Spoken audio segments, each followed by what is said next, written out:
आचार्य जी, धर्म गुरुओं ने शिष्यों को उस अवस्था के बारे में भी बताया जहाँ पर वो पहुँचे नहीं हैं, तो इससे वो शिष्य कल्पना की जीवन में चले जाते हैं, वो सोचते हैं, तो उसके बारे में सोचने लगते हैं। तो ऐसा गुरुओं ने क्यों बताया उस अवस्था? थोड़ा बताना होता है और बहुत सावधानी से बताना होता है, ताकि तुम्हें उत्साह प्रेरणा बनी रहे। और जब बताया जाता है तो ये भी बताया जाता है कि श्रम कितना करना पड़ेगा उस आनंदप्रद, उस अति आकर्षक अवस्था तक पहुंचने के लिए। गुरु का दायित्व तो है कि वो तुम्हें बस शिखर ही भर न दिखाए, शिखर तक जाने के लिए कितनी साधना करनी पड़ती है ये भी साथ ही बताए।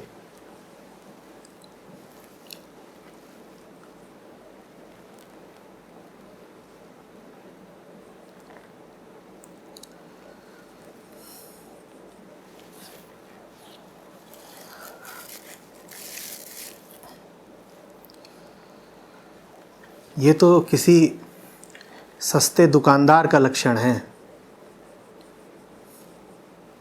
कि वो अपनी दुकान के बाहर खड़ा हो और आते जातों को माल दिखाए, और जब लोग पूछें कितने का है तो बोले वो सब छोड़िए, आपकी ही दुकान है, बाद में देख लेंगे, अंदर तो आइए पहले। ये पैतरे देखे हैं कि नहीं? कह रहे साहब दाम की बात बाद में कर लेंगे, आप अंदर तो आइए। सच्चा गुरु कभी दाम छुपाता नहीं, और साधना में दाम हमेशा ऊंचे ही लगते हैं। वो माल के साथ ही दाम बताएगा।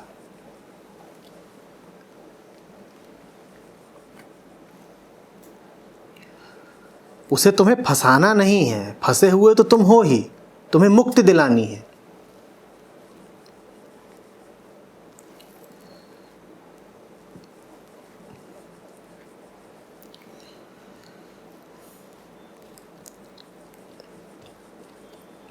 फिर उसको ये भी पता है कि मुक्ति इतना ऊंचा लक्ष्य है, अहंकार की इतनी प्रबल मांग है कि उसके लिए जो भी दाम चुकाने पड़े तुम चुकाओगे ही। दाम तो तुम जो भी चुकाओगे वो सीमित ही होगा, और जो तुमको मिल रहा है वो असीम है। असीम के लिए सीमित दाम चुका भी दिए तो सौदा फायदे का ही रहा ना। मुक्ति का क्या अर्थ होता है? असीम आनंद, ठीक। और दाम तुम जो भी चुकाओगे वो सीमित ही होगा, क्योंकि तुम सीमित हो। सीमित आदमी की जेब असीमित तो नहीं हो सकती, सीमित आदमी के संसाधन असीमित तो नहीं हो सकते। तो असीम के लिए तुमने दाम चुकाया सीमित, ये तो तुम्हें चीज मुफ्त ही मिल गई। सीमित कितना भी बड़ा हो, असीम के सामने तो शून्य बराबर है ना।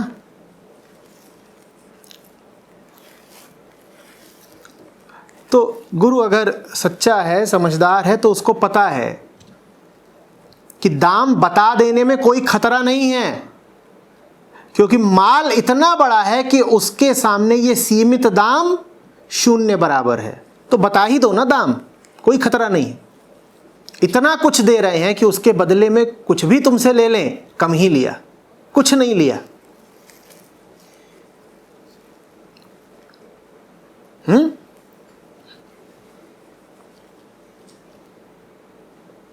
तो सच्चा गुरु वो दुकानदार है जिसे अपने माल पे भरोसा है, ना तो वो दाम छुपाता है ना कम करता है। उससे तुम कहोगे थोड़ा डिस्काउंट, तो कहेगा आने और जाने का रास्ता एक ही है।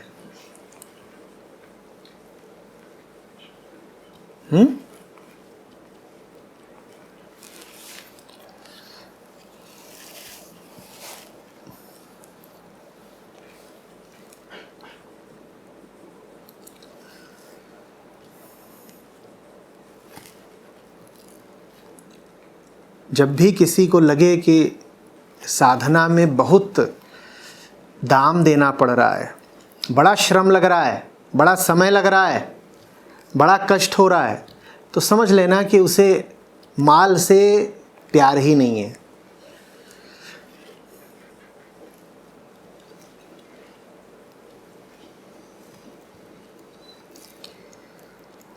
अध्यात्म में शिकायत के लिए कोई जगह नहीं है, न सौदेबाजी के लिए। मेहनत लग रही है, बुरा लग रहा है, दरवाज़ा उधर है।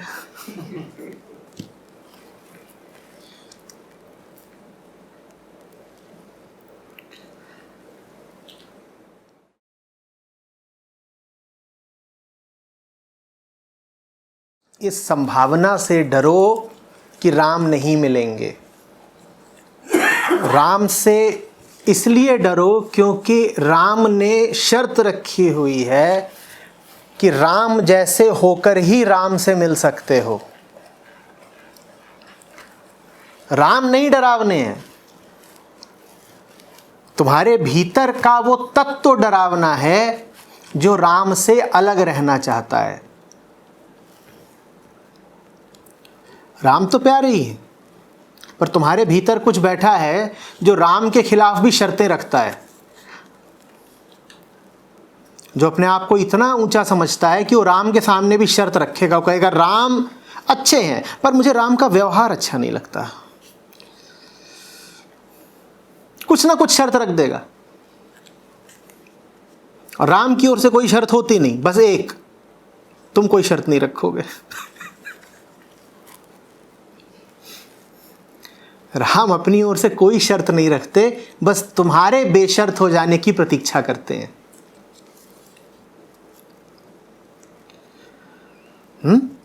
तुम्हारे बेशर्त हो जाने का अर्थ ही होता है तुम्हारा राममय हो जाना। तो राम से नहीं डरना है वास्तव में डरना अपने भीतर के उस अंधेरे से है जो रोशनी से मुंह चुराता है।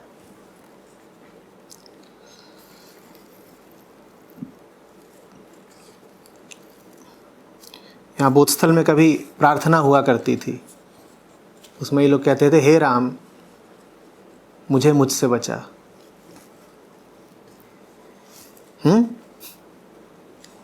ये नहीं कहते थे हे राम मुझे तुझसे बचा, क्या कहते थे? हे राम मुझे मुझसे बचा।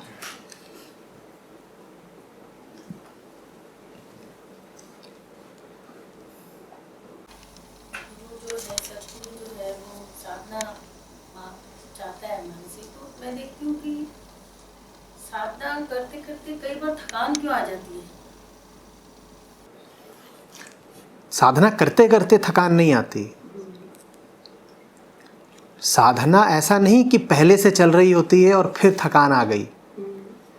जब थकान आ गई तब साधना शुरू होती है, उससे पहले तो मजे थे। जब थकान ही नहीं है तो साधना कौन सी हो रही थी? मजे हो रहे थे। जब थकान आ गई उस पल साधना शुरू हुई, और थकान जैसे जैसे बढ़ेगी वैसे वैसे साधना में निखार आएगा।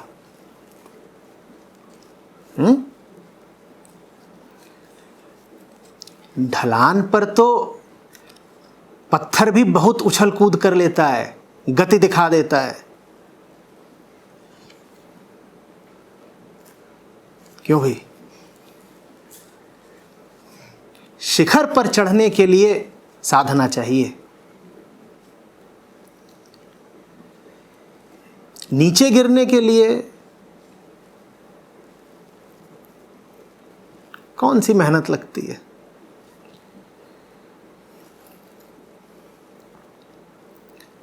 गति मात्र प्रमाण नहीं होती संकल्प का। गति कितने अवरोध के विरुद्ध हो रही है ये देखना पड़ता है। ढलान पर तुमने गति पकड़ ली है, कोई श्रेय नहीं मिल रहा तुमको।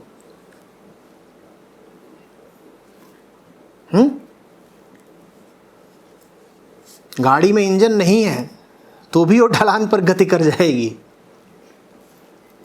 दम कितना है तुम में ये तो चढ़ाई पर ही पता चलेगा ना। तो गति मात्र पैमाना नहीं होती। ढलान पर 40 की गति है और चढ़ाई पर 20 की। श्रेय किसका ज्यादा है? 20 का। तो जब थकान आए, जब मुश्किल आए, जब भीतर से विरोध उठे, तब समझो कि अब कुछ हुआ।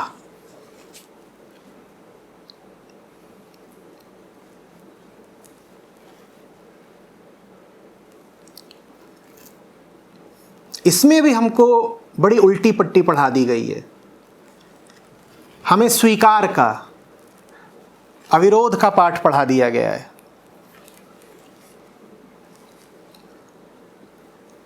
समसामयिक अध्यात्म में एक्सेप्टेंस को बहुत बड़े मूल्य की तरह प्रचारित किया जाता है कि जो कुछ है उसका समग्र स्वीकार करो, एक्सेप्ट कर लो, इत्यादि इत्यादि। ये मूर्खता की बात है।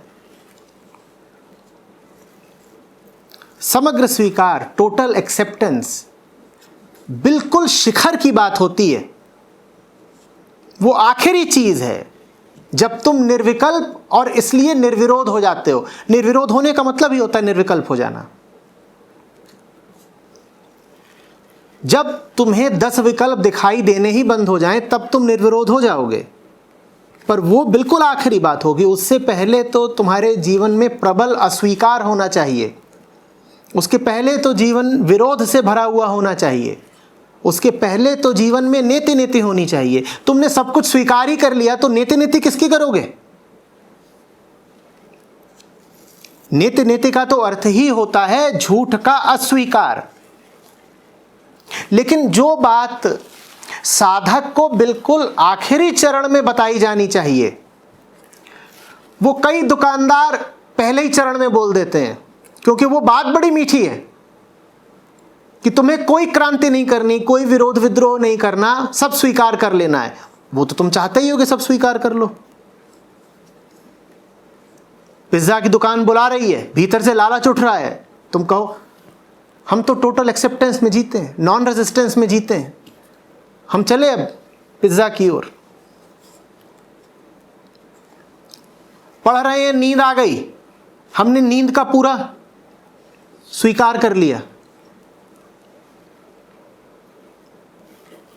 दुनिया चारों तरफ भरी हुई है मूर्खताओं से और क्रूरताओं से। हमने सब मूर्खताओं और क्रूरताओं का स्वीकार कर लिया। विरोध करने की क्या जरूरत है? अध्यात्म की यात्रा शुरू से अंत तक विरोध की यात्रा है, स्वीकार की यात्रा नहीं है। और ये बड़ा दुर्भाग्यपूर्ण काम हुआ है कि पिछले 150 सालों में स्वीकार और एक्सेप्टेंस शब्द इतना प्रचलित हो गया है। निर्विरोध होना माने निर्विकल्प हो जाना, वो ऊंची बात है, पर साथ ही साथ वो आखिरी बात है। उस आखिरी बात तक पहुंचने के लिए पहले तुम्हें बहुत विरोध करना पड़ेगा। जब विरोध की 100 परीक्षाएं उत्तीर्ण कर लोगे तब तुम्हें निर्विरोध उपलब्ध होगा, उससे पहले नहीं। तो इससे पहले कि तुम कहो कि मैं तो निर्विरोध में जीता हूं, अपने आप से ईमानदारी से ये सवाल पूछो कि क्या तुम पूर्ण विरोध से गुजर चुके हो? अगर अभी तुम पूर्ण विरोध से गुजरे ही नहीं तो कौन सा निर्विरोध मिल गया भाई तुमको?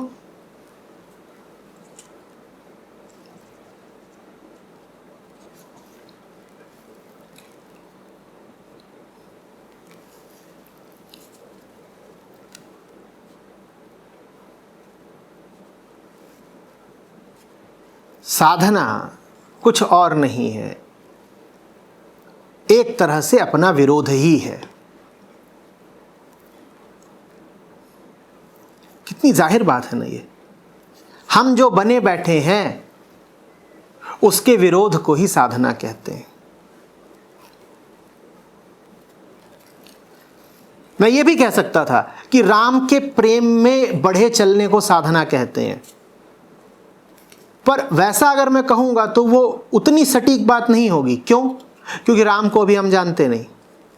साधना का आरंभ राम के प्रेम से नहीं, अपने जीवन के दुख से होता है। तुम्हें अगर राम से प्रेम होता ही तो तुम्हारे जीवन में इतने दुख क्यों होते? लोग अध्यात्म की ओर क्यों बढ़ते हैं? उन्हें राम से प्रेम होता है इसलिए, या जीवन दुख से भरा होता है इसलिए?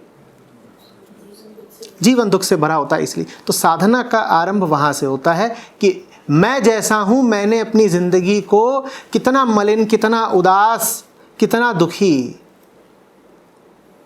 कितना जटिल कर लिया है, और इन सब आंतरिक शत्रुओं का मुझको अब विरोध करना है। यह साधना की शुरुआत है।